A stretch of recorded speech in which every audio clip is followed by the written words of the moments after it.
Halo, salam sejahtera untuk kita semua. Perkenalkan, nama saya Ricardo Sreki dari kelas M3 dengan NIM 2210417700. Kali ini saya akan memaparkan ringkasan materi Supply Chain Management, mata kuliah Supply Chain Management dengan dosen pengampu Pak Adi Mursalin, SEMM. Ringkasan materi Supply Chain Management. Definisi Supply Chain Management. Supply Chain Management atau manajemen rantai pasok merupakan bagian yang sangat penting pada sebuah perusahaan. Supply chain management yang baik mendedikasikan daya saing perusahaan yang tinggi dan berkualitas. Supply chain management sendiri didefinisikan sebagai kegiatan yang meliputi koordinasi, penjadwalan dan pengendalian terhadap pengadaan, produksi, penyediaan atau produk, pengiriman produk atau jasa kepada konsumen. Fungsi supply chain management. Dalam sebuah perusahaan, manajemen rantai pasok memiliki fungsi dan peran yang sangat penting yang berhubungan dengan mengoperasikan sebuah perusahaan. Fungsi manajemen rantai pasok yang pertama yakni fungsi fisik yang serupa mengubah bahan baku menjadi bahan jadi untuk keperluan konsumen. Manajemen rantai pasok juga berfungsi sebagai mediasi pasar di mana menghubungkan perusahaan dengan distributor yang mendistribusikan produk.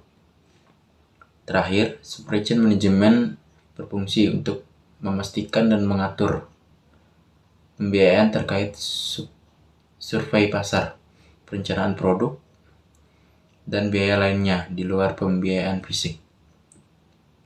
Selanjutnya, proses tahapan supply chain management. Dalam sebuah produk atau layanan jasa bisa sampai ke tangan konsumen setelah sampai beberapa tahap dalam manajemen rantai pasokan. Tahapan-tahapan tersebut antara lain: yang pertama, customer. Tahap pertama yang memulai manajemen rantai pasok berasal dari konsumen atau customer. Pada tahap ini, customer mengajukan pesanan atau order suatu produk yang ditawarkan oleh pihak produsen. Yang kedua, ada planning.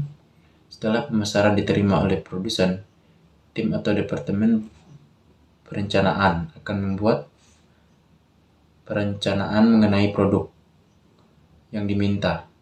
Selain perencanaan produk, tim perencanaan juga bertanggung jawab terhadap persiapan kebutuhan bahan baku yang diperlukan.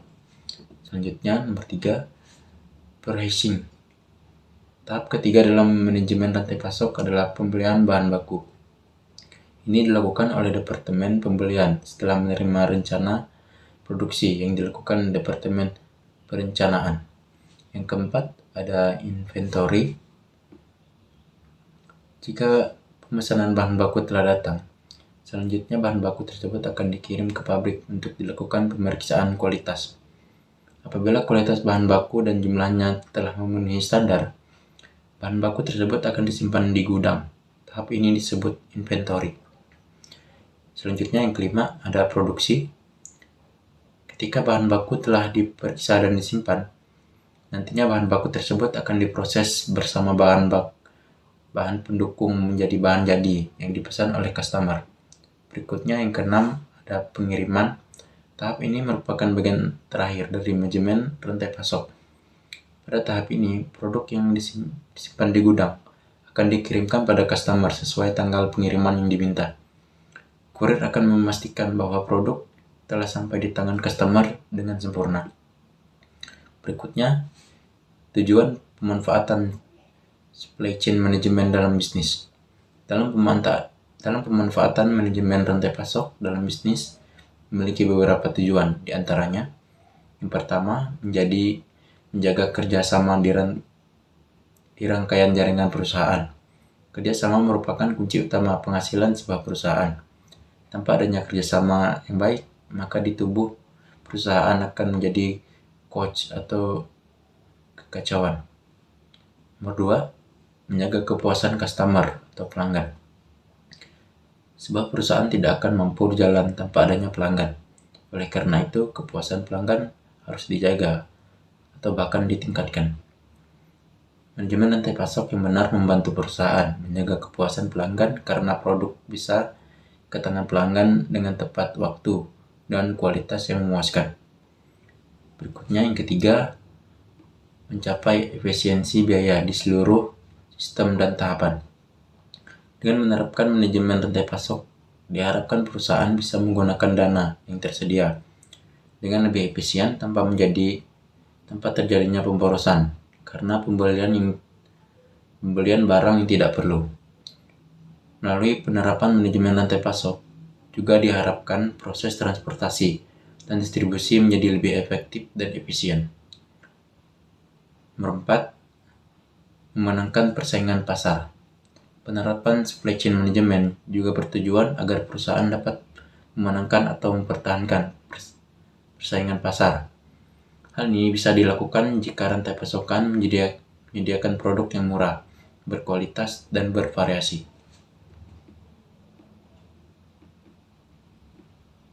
Berikutnya ada strategi supply chain management. Untuk membangun manajemen rantai pasok yang baik, terdapat 2 strategi yang dijalankan.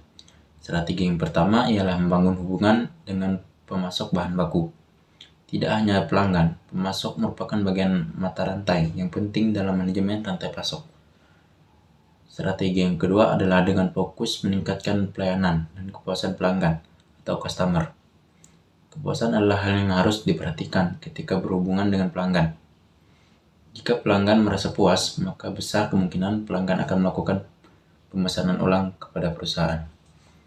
Sekian pemaparan ringkasan materi supply chain dari saya. Saya ucapkan terima kasih.